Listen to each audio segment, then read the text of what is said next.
So if you've been playing squad as long as I have, there's one thing you know for sure, and that's that the recon role gets a lot of hate.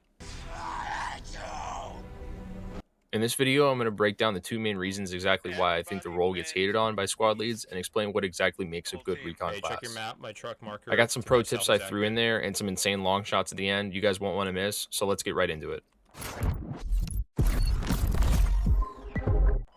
I've been playing squad since it came out, albeit on and off. I took long breaks, then came back. But one thing's never really changed, and that's that everybody has always hated on the sniper role. In my opinion, really there are two main reasons for this. One, it tends to be the role that most people run off and Rambo in without helping their team in any way or communicating.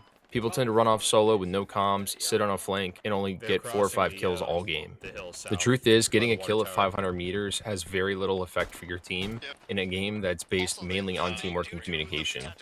I feel like this kit really attracts new or inexperienced players. The role sounds exciting, so new players frequently select it without understanding the importance of communication, the spawn networks, the enemy logistics, and other systems that are critical to the game. So whether you're one of those new players just getting into squad, or an old player that's overly frustrated with the Rambo roles, we're really going to break it down here. Not making callouts or marking important enemy positions, logistics, spawns, or vehicles really doesn't do this role any justice. This role allows you to see detailed enemy positions from farther than most on your team, and if you're not making use of that ability to call out those positions, then you're really not doing anything important. The second and arguably more important fact is that there are just simply better roles available that tend to contribute more to your team and your squad than a long range optic. So let me break it down more for you guys.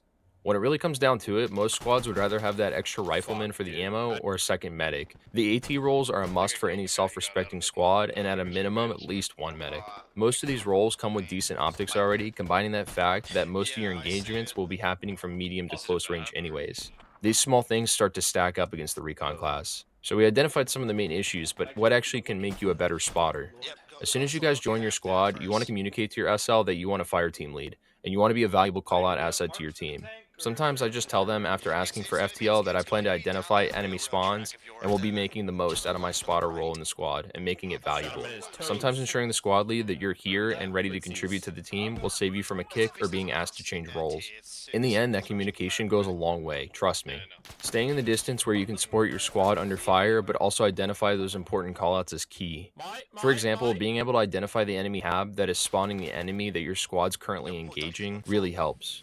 This doesn't mean you need to try and solo attack it on your own and go Rambo, although proxying a hab has its value and can be the right move sometimes.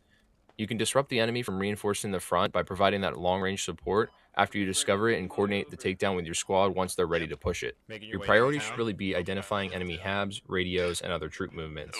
But you can also critically identify squad leaders, preventing them from placing rallies by taking them out, identify the medics trying to get those revives in and preventing those revives, or identifying enemy machine gunners or anti-tank players from a distance.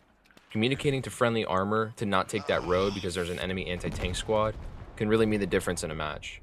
Those small moments stacked up can mean the difference between victory or defeat. This all comes together to make the recon class that much more valuable than it gets a rap for. Ultimately, the marksman has the least utility of all the squad roles, so you really need to make it up where you can in communication and teamwork. And if you guys didn't know, the recon class that gets the SVD actually has a built-in rangefinder into the optic.